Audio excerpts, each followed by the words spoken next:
Nicolas Lawson, président du Parti du Renouveau et de la Rédemption, a salué le dernier appel de la CEDEAO à la classe politique et dénoncé un jeu malsain des protagonistes de la crise qui secoue le Togo depuis 4 mois.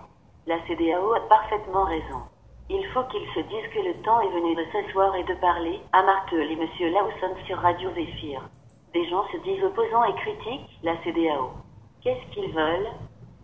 Que la CEDEAO soutienne une opposition qui est dans la rue et qui depuis 4 mois fait en sorte que ce pays ne trouve pas de solution ? S'est-il interrogé. Il faut qu'ils s'asseyent et qu'ils se parlent. Nous sommes tous des frères et sœurs. Depuis 27 ans, c'est toujours la même chose.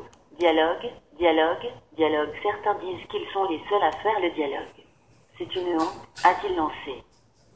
Samedi dernier, les chefs d'État de la communauté économique des États de l'Afrique de l'Ouest, CEDEAO, ont salué à Abuja les mesures d'apaisement prises par le gouvernement togolais et appelé les auteurs politiques à un dialogue inclusif.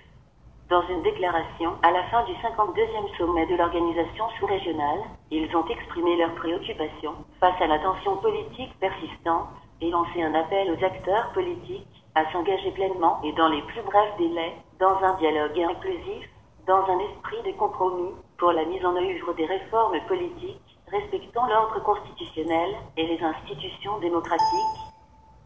Ce dialogue annoncé depuis plusieurs semaines par le gouvernement peine à démarrer. L'opposition exige des mesures d'apaisement, notamment la libération de toutes les personnes arrêtées dans la foulée des manifestations et celles détenues dans l'affaire des incendies des marchés avant d'aller à la table de négociation. Du côté du pouvoir, toutes les conditions sont réunies pour le début des discussions. L'autre problème, la médiation.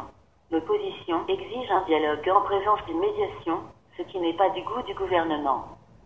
Le Togo traverse une nouvelle crise depuis août dernier, avec des manifestations de la coalition de l'opposition. La coalition des 14 partis politiques exige notamment le retour à la constitution originelle de 1992, la révision du cadre électoral et l'instauration du droit de vote des Togolais de l'étranger. Elle réclame également la libération de toutes les personnes incarcérées dans le cadre des manifestations.